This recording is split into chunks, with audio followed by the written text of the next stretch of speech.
وہ بزرگ و برتر خدا جس نے اپنے حبیب صلی اللہ علیہ وسلم پر وہ بے مثال کلام نازل فرمایا جس کی نظیر شاید ہی ہے۔ آئیے اسی افضل ترین کلام کے ساتھ میں آج کی اس تقریب کا جو ہے آغاز کرتا ہوں۔ لہذا بلا کسی تاخیر کے میں علی جناب سہیل ندوی صاحب کو آواز دیتا ہوں کہ وہ مائک پر تشریف لائیں اور پروگرام کا آغاز جو ہے وہ تلاوت کلام پاک سے کریں۔ آغاز ہمارے کاموں کا اے نام سے تیرے در داتا، تو رحم و کرم کا سر چشمہ اے فیض الہی لہراتا۔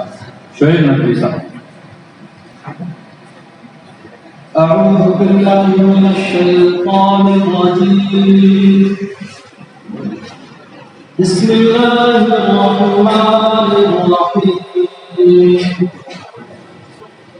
القارعۃ ما القارعۃ وما أدراك ما القارعة يوم يكون الناس كالفراش المبثوث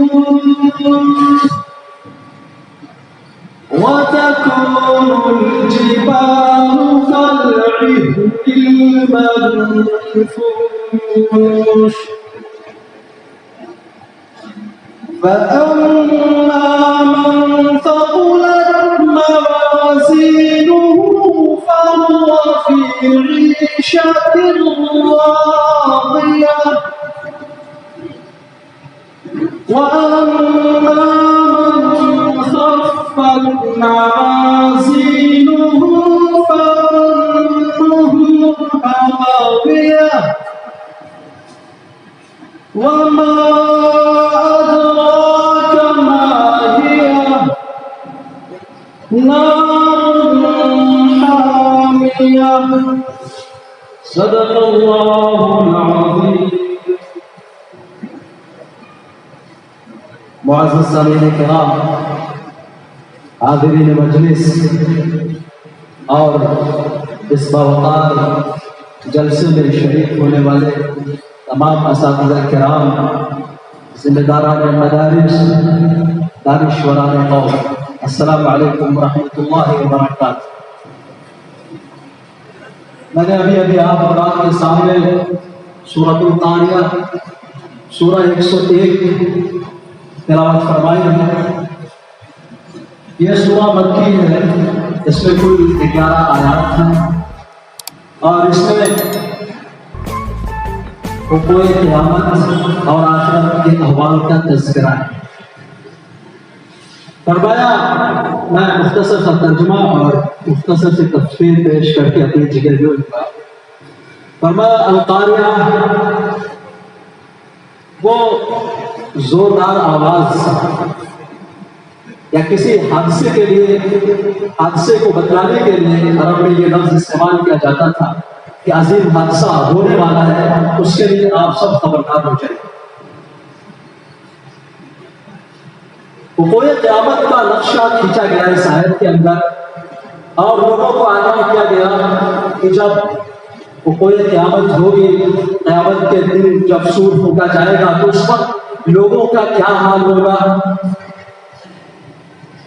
فرمایا القارعۃ ما القاریہ، کیا ہے وہ عظیم حادثہ، کیا تمہیں معلوم ہے اس عظیم حادثے کے بارے میں؟ پھر فرمایا یوم یکون الناس کالفراش المبثوث، جس دن لوگوں کا یہ حال ہوگا کہ بالکل بدحواس ہوں گے، نفسا نفسی کا عالم ہوگا۔ جس طرح سے شمع اور روشنی کی طرف پروانے بالکل فریفتہ وار کھینچے چلے آتے ہیں، اسی طرح سے انسان کا اس دن حال ہوگا، بالکل منتشر اور بکھرے ہوئے پروانے کے مانند لوگ اس دن کھینچے چلے آئیں گے۔ اور یہ بلند بالا پہاڑ جو آپ دیکھتے ہیں کہ کس طرح سے جسامت میں اپنے مضبوط اور زمین کے اوپر بیلنس برابر کرنے کے لیے اللہ رب العزت نے انہیں بنایا ہے، جب سور پھونکا جائے گا تو ان کی حیثیت ایک روئی کے مانند ہو جائے گی، پھکی ہوئی روئی کے مانند بالکل ریزہ ریزہ ہو جائیں گے، بکھر جائیں گے۔ وَتَكُونُ الْجِبَالُ كَالْعِهْنِ الْمَنفُوشِ، آگے کی جو آیات ہے اس میں آخرت کا نقشہ کھینچا گیا ہے کہ جس کے نامہ اعمال میں اچھائیاں زیادہ ہوں گی اس کو منچاہی زندگی ملے گی، وہ ایسی زندگی میں ہوگا، اس کو ایسی زندگی عطا کی جائے گی جس سے وہ راضی ہوگا، جس سے وہ خوش ہوگا، یعنی ایسی زندگی فی عیشۃ راضیہ جسے وہ پسند کرے گا، اس کی منچاہی زندگی۔ لیکن دوسرا رخ بھی ہے کہ جس شخص کا نام اعمال، جس شخص کے موازین، جس شخص کے میزان میں برائیاں زیادہ ہوں گی، حسنات کم ہوں گی، اچھائیاں کم ہوں گی، وہ شخص حاویہ میں ہوگا۔ حاویہ گہری کھائی کو بولتے ہیں۔ پھر اس کے بعد قرآن نے پوچھا، قرآن میں سوال کیا، وما ادراک ما ہی، یعنی تمہیں معلوم ہے وہ کیا ہے حاویہ؟ فرمایا نار حاویہ، دہکتی ہوئی آگ ہوگی۔ میں نے یہ سورہ صرف اس لیے تلاوت کی ہے تاکہ تذکیر ہو جائے، استحضار ہو جائے کہ متفق علیہ حدیث ہے صحیحین کی، بخاری اور مسلم کی، عبداللہ بن عمر رضی اللہ تعالیٰ عنہ اس کے راوی ہیں، عن عبداللہ بن عمر رضی اللہ عنہ عن النبی صلی اللہ علیہ وسلم قال الا كلكم مسؤولون وكلكم مسؤولون عن رعیته الى آخر حدیث۔ یعنی اللہ کے نبی صلی اللہ علیہ وسلم نے ارشاد فرمایا، سنو تم میں سے ہر شخص ذمہ دار ہے اور اس سے اس کے ماتحتوں کے بارے میں سوال کیا جائے گا۔ حاکم وقت ہے تو اس سے اس کے رعایا کے تعلق سوال کیا جائے گا۔ صدر مدرس ہے تو اس سے جو اس کے ماتحت مدرس ہے ان کے بارے میں سوال کیا جائے گا۔ اساتذہ ہے تو اس سے طلباء کے بارے میں سوال کیا جائے گا کہ آپ نے کیا دیا، جو آپ کو مضمون، جو آپ کو سبجیکٹ دیا گیا تھا کہ آپ نے اس کا کما حقوق ادا کیا۔ تو ہمیں اس کے بارے میں سوچنا پڑے گا۔ اگر ہم کما حقوق ادا کرتے ہیں تو ہمارے میزان میں کل قیامت کے دن وہ حسنات کا سبب بنے گا اور ہمارے لیے یہ چیز سرخروئی کا سبب بنے گا۔ اور یہ منصب ایسا منصب ہے، اس سے بڑھ کر کے کوئی اور منصب ہو ہی نہیں سکتا۔